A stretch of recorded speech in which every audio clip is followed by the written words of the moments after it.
jemu kasih setia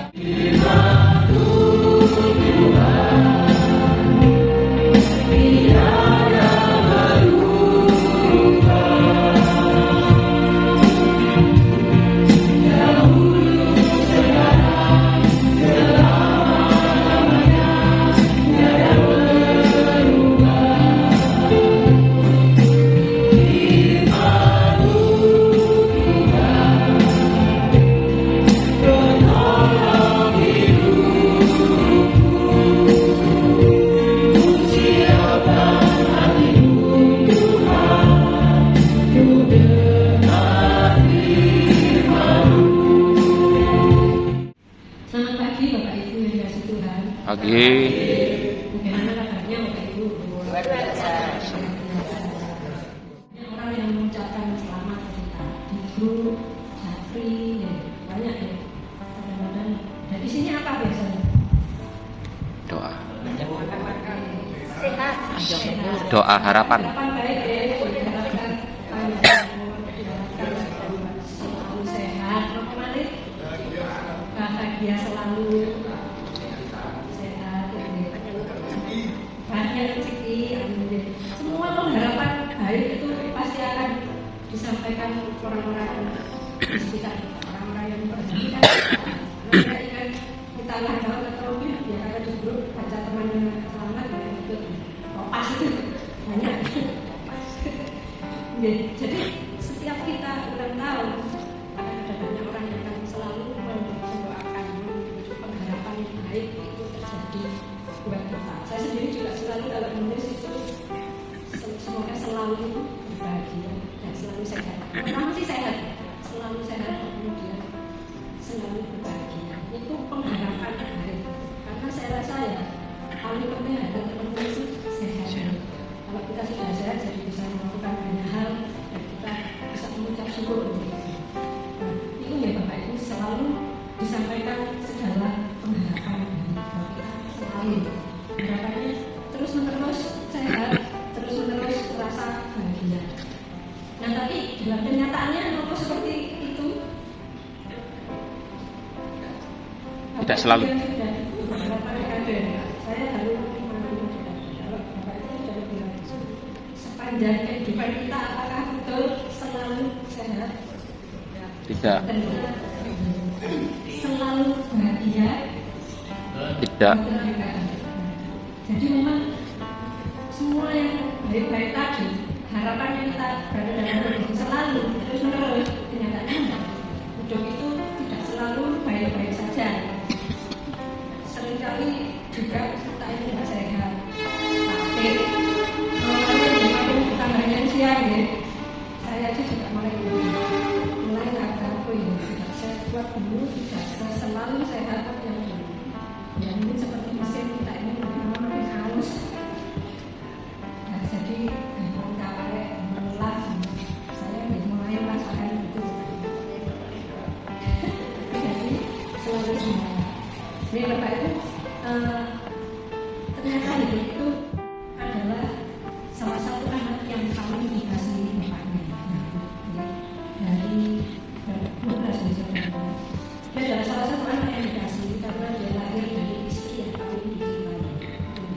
Jadi karena dia dikasihi oleh bapaknya, itu membuat kakak-kakaknya iri, perlakuannya beda, itu membuat saudara-saudaranya iri, dengki, dan kemudian merencanakan yang jahat. Terutama adalah karena dia menyampaikan mimpinya bahwa akan ada dia berdiri dan ada orang-orang akan tunduk kepadanya. Itu salah satu yang paling membuat saudara-saudaranya jahat. Dan kemudian rencanakan yang jahat. Dia lalu diapain Bapak Ibu? Dibuang ke sumur, ya. Jadi dia dibuang ke sumur, dilenyapkan. Dia secara mencerita kepada ayahnya bahwa dia direkam harimau. Sesudah itu dia dijual. Dia diselamatkan orang diangkat dari sumur, tapi untuk dijual. Kemudian dibawa ke Mesir menjadi budak. Jadi dari status yang tadi adalah anak kesayangan bagaimana dia hidup nyaman, diperhatikan dan dikasih ayahnya lebih daripada saudaranya yang lain. Kemudian dia dibuang di sumur, diangkat, tapi untuk dijadikan budak, dibawa ke negeri asing. Nah, dia menjadi budak, ternyata Tuhan tetap menyertai dia. Dia dikasih oleh tuannya, diberi kepercayaan banyak hal. Tapi sekali lagi, hal buruk terjadi dalam hidupnya, yaitu ketika istri tuannya, istri Potifar tergoda, dan kemudian ini merayu Yusuf. Yusuf tetap bisa jadi orang baik, dia menolak, dan akibatnya apa? Dia di penjara. Itu lagi. Sudah mulai enak, dia budak, diperhatikan oleh tuannya, tapi dia difitnah. Itu lagi dia di penjara. Di penjara apalagi yang terjadi? Dia tetap disertai Allah. Ketika dia kemudian menjadi kepercayaan kepala penjara, terbantu dengan menafsirkan mimpinya, dia sekali lagi kemudian dibawa kemana? Ke istana Raja Firaun. Dari tadi jadi budak di penjara, terbawa lagi dia ke area Mesir, menjadi orang kepercayaan Firaun. Akhirnya dia adalah orang penting di Mesir, orang nomor 2 yang paling penting di Mesir, tangan kanan Firaun, karena sekali Tuhan tetap menyertai dia. Sampai kemudian yang bagian yang kita baca hari ini, ketika Yusuf itu pada akhirnya kehilangan ayahnya. Saya baca di ayat sebelumnya bahwa ketika dia mau pulang menyuruhkan ayahnya, seluruh petinggi Firaun itu menyuruh dia. Kedua yang menjadi pembelaan berikan buat Yakob, ayah yang tadinya seseorang buangan, seorang budak, tapi dalam perjalanan kehidupannya dia berhasil mencapai posisi yang tertinggi di kerajaannya Firaun di Mesir. Jadi sekali lagi kehidupan Yusuf ini naik turun. Tapi dari pengalaman kehidupan Yusuf kita melihat bahwa Tuhan tidak meninggalkan. Sehingga di bagian bacaan kita baca hari ini, ketika saudara-saudaranya ketakutan, tidak ada lagi alasan ayahnya yang biasa dipakai sebagai anak sudah tidak ada. Jadi saudara-saudaranya itu ketakutan kalau nanti Yusuf saya sudah. Ternyata Yusuf memilih untuk tidak menaruh dendam, dan tidak menaruh benci kepada saudara-saudaranya sudah membuat dia menderita. Dari awal kehidupannya yang nyaman dan tentram, harus melalui banyak hal karena perbuatan saudara-saudaranya. Yusuf memilih untuk memaafkan mereka. Karena pada ini di ayat tadi yang 20 kita baca bahwa mungkin saudara-saudaranya merekakan yang jahat, tetapi Allah sebetulnya sudah merencanakannya demi kebaikan. Nah, ini kata-katanya adalah demi kebaikan, bukan kebaikanku. Artinya kebaikan yang diterima Yusuf pada saat itu, diimani Yusuf bahwa bukan hanya untuk kebaikannya Yusuf sendiri, mengangkat dia dari yang keadaan yang paling menderita, bahkan juga bukan salahnya dia harus mengalami banyak penderitaan. Yusuf tetap berpegang pada iman bahwa ini semua untuk kebaikan, bukan kebaikanku, tapi kebaikan hidup banyak orang. Bahwa rencana Allah ternyata adalah keberadaan Yusuf di Mesir adalah untuk memelihara hidup banyak orang. Jadi Bapak Ibu yang tetap dipegang Yusuf bahwa apapun yang terjadi, penderitaan-penderitaan yang dialami oleh Yusuf itu semuanya dalam rangka koridor rencana. Bapak Ibu yang dikasih Tuhan, mungkin kehidupan kita masing-masing ini tidak sedramatis Yusuf, naik turunnya tidak sedramatis Yusuf. Tapi kita mesti belajar dari Yusuf untuk tetap berpegang pada iman dan pengharapan, keyakinan bahwa apapun yang diizinkan Tuhan terjadi itu semua dalam rangka kebaikan.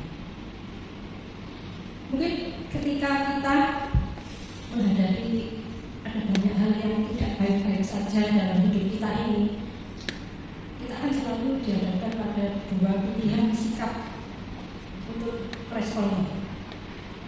Yang pertama, untuk menghadapi hal-hal yang tidak kita tahu, kita bisa kemudian itu menggerogoti iman kita.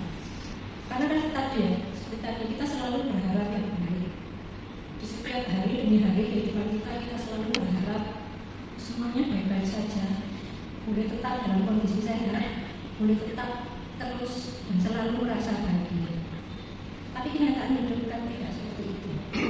Ketika semuanya sedang tidak baik-baik saja, kita bisa mempertanyakan, katanya Tuhan memelihara, kok Tuhan izinkan ini terjadi? Kok Tuhan izinkan kemalangan ini terjadi? Kok aku tidak beruntung? Katanya disertai, mana penyertaan Tuhan? Kita bisa sampai pada sikap seperti itu, mempertanyakan kesetiaan Tuhan, mempertanyakan janji Tuhan. Mana yang katanya Tuhan memelihara, Tuhan menyertai? Kok aku jadi sedih? Kok aku jadi rugi? Kok aku jadi marah dengan banyak hal yang tidak baik-baik saja ini? Bapak Ibu, mungkin ada banyak hal yang tidak Tuhan singkapkan buat kita. Sampai hari ini pun mungkin kita terus bertanya-tanya, apa maunya Tuhan? Kenapa ini semua dibiarkan terjadi? Hal itu bisa menggerogoti iman kita, menggoyahkan iman kita. Itu bisa. Nah, itu yang pertama. Tapi juga bisa pilihan kita adalah kita tidak perlu tahu kenapa itu terjadi, karena nggak semua harus ada jawabannya. Karena yang disebut baik menurut Tuhan mungkin tidak sama dengan baik yang kita inginkan. Kita maunya selalu sehat, kita maunya selalu bahagia, kita maunya selalu berhasil dalam apapun yang kita rencanakan, yaitu maunya kita. Itu rencana hidup kita. Bisa semuanya baik. Nah, tapi apakah ketika semuanya baik, itu sesungguhnya baik juga untuk kita? Bukankah ketika semuanya dalam kontrol dan kendali kita, itu bisa menggiring kita pada ini loh, aku gini nih, aku baik. Makanya kan persis kan seperti yang tak rencanakan kan, semuanya mulus, itu aku. Bukankah itu yang sering terjadi? Ketika semuanya baik, ketika semuanya lancar, kita akan tergoda untuk kemudian mengakui diri kita sendiri dan melupakan siapa yang ada. Ada mungkin hal tidak baik itu Tuhan izinkan terjadi supaya kita ingat, oh iya, memang ada yang tidak dalam kuasa kita, memang ada yang tidak dalam kendali kita, supaya kita ingat bahwa kita itu tetap perlu Tuhan. Karena Tuhan merencanakan yang terbaik. Jadi mungkin standar kebaikan Tuhan tidak sama dengan standar kebaikan apa yang tidak mudah, apa yang tidak beruntung. Hanya supaya menyadarkan kita dalam setiap saat kita tetap butuh Tuhan. Kita tidak bisa mengandalkan kekuatan sendiri, karena kita harus sekali tergoda untuk itu. Ya tapi dikit sih, kalau bisa pelajarannya nggak usah banyak Tuhan. Kalau cuma buat mengingatkan kita ini butuh Tuhan, ya nggak usah sering-sering yang tidak baik. Itu ya tetap harapannya seperti itu. Tapi apakah dalam setiap hal yang tidak baik kita mau kita berpegang dan beriman pada janji pemeliharaan Tuhan? Apapun yang Tuhan izinkan terjadi dalam hidup kita, itu semuanya berencana untuk kebaikan. Disebutkan pada itu saja. Tidak semua harus ada jawabannya, tapi ya mungkin itu kita memang perlu bersandar pada yang namanya iman dan harapan kepada Tuhan. Biarlah apa yang kita lalui hari demi hari, dan kita mengikuti Tuhan, kita tetap selalu berusaha setia. Dan seperti Yusuf tadi, di akhir kehidupannya dia tetap berpegang bahwa ini semua Tuhan izinkan terjadi, Tuhan lancarkan adalah demi kebaikan. Tidak semua harus ada jawabannya, tapi satu hal yang kita mesti percaya, Tuhan itu setia, Tuhan itu memelihara. Standar kebaikan yang Tuhan mungkin tidak sama dengan kebaikan yang kita harapkan, tapi bahwa apapun yang terjadi, Tuhan lancarkan yang terbaik. Kita bersama-sama baca dari Yeremia 29 ayat 11, ayat favorit. Mari bersama-sama Bapak Ibu kita membaca. 1, 2, 3. Sebab aku mengetahui rancangan pikirkan mengenai kamu, yang firman Tuhan, yaitu rancangan sejahtera dan bukan rancangan kecelakaan, untuk memberikan kepadamu masa depan yang penuh harapan. Amin.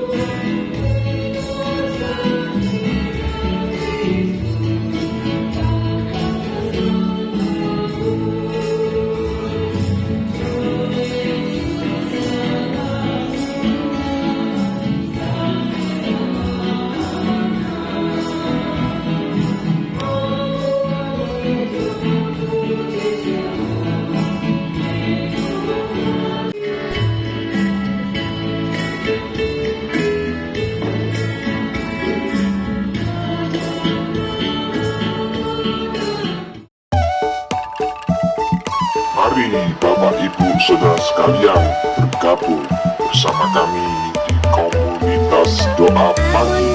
Kami tunggu, Gusti berkahi.